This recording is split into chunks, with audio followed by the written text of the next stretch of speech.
Now, again, how many serum conversions have you performed over your years at the lab? It's hard to know an exact number, but at least over 100.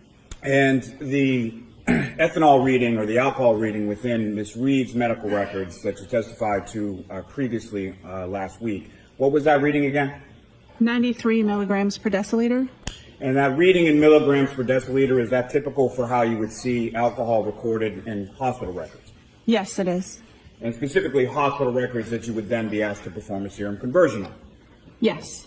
Now, with respect to your calculations in this case, did you perform these calculations consistent with how you have done in each and every prior instance within your work at the lab? Yes, the serum conversion factors have been adjusted since I first started doing these, but the same type of math was performed, and I'd used the approved conversion factors that are published in our protocols with each one that I did. Now, what is the difference between whole blood and serum? Whole blood is blood as we think of it, with both the liquid and the cellular components as it exists in our bodies. Serum is the liquid portion of blood after those cellular components have been removed. And how does the difference between them impact your testing or your calculations? Because of the different water content in whole blood versus serum, that means that if we would like to compare a serum alcohol concentration and a whole blood alcohol concentration, that we have to apply a conversion factor to be able to compare those two.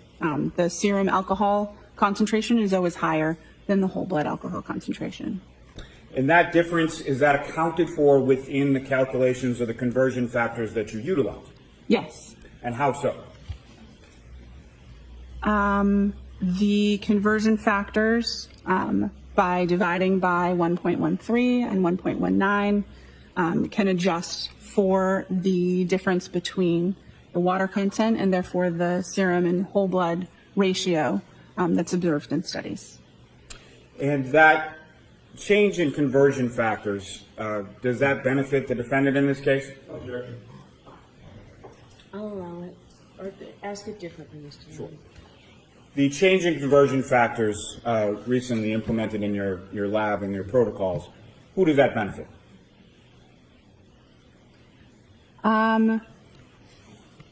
The question of benefit depends on the context. Speaking to the math, dividing by a larger number means the resulting number would be smaller. So the whole blood alcohol concentration numbers would be smaller when using the current between 13 and 19% factors, as opposed to the previously used between 12 and 18% factors. Now, these conversion factors, where again do they come from?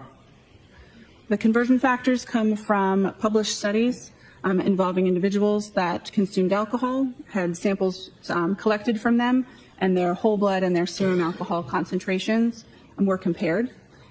Those conversion factors are present in the protocols in use in the laboratory where I work, and they're also consistent with best practice recommendations or consensus body documents in the field that I work.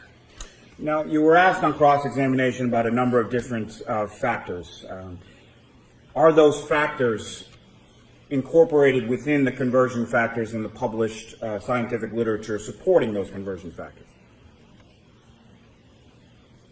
By basing it on studies with a large number of people, that's the intention, is to capture the interpersonal differences in different factors within that range that's used.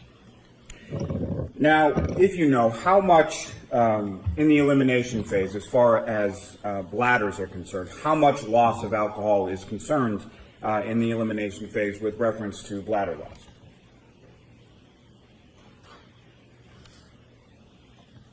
I'm sorry, can you repeat the question? I don't think I understood the Poor question. Let me phrase. rephrase. So you were asked some questions on cross-examination about how frequently someone uses the restroom in the elimination phase, correct?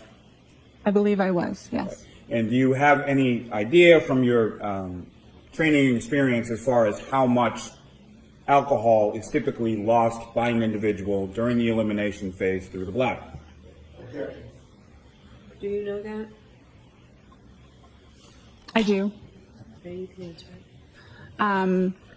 Less than 5%. The vast majority of alcohol is eliminated from the body by an enzyme that breaks it down from alcohol into carbon dioxide and water. I can't remember exactly how much is generally eliminated, but I believe it's less than 5% of the total blood alcohol concentration.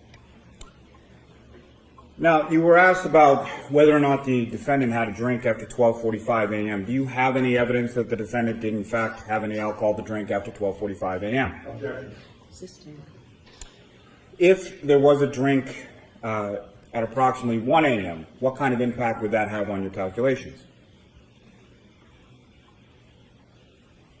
It would depend on how much had been consumed.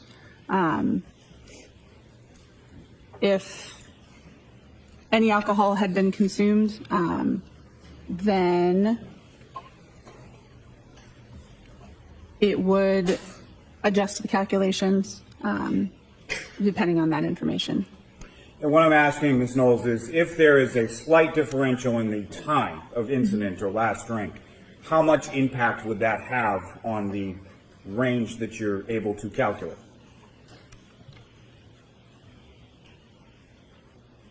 I'm not sure. Now, you testified as far as the range being on the retrograde analysis being between a 0.14 and a 0.28, correct? Yes, I did. Are you aware of what the legal limit is in Massachusetts? I'm going to sustain that, actually. Why is there such a varying range? Because there's such variation between individuals with their rates of elimination, the calculation used both a sort of extreme low and extreme high rate of elimination, and because we don't know the individual's rate of elimination, that range is intentionally wide to ensure that the actual blood alcohol concentration lies somewhere between it. It's intending to account for a lot of the factors that we've been discussing. It's intentionally a wide range because there are so many unknown factors, and it was so much time that had elapsed between the time of interest and the time of collection. And based on your calculations, as far as the 93 milligrams per deciliter, what does that convert to as far as the blood alcohol concentration for the defendant at 9:08 a.m. on January 29th? 93 milligrams per deciliter in serum alcohol concentration would convert to between 0.078 and 0.082 grams percent. And from your calculations in your retrograde analysis, what was the range that you were able to calculate for the defendant's blood alcohol concentration at 12:45 a.m. on January 29th? Between 0.14 and 0.28 grams percent. And 0.14, 0.28, and every number in between is higher than 0.08. Is that correct? Yes, it is. Nothing further. All right, Ms. Knowles, you're all set. Thank you very much.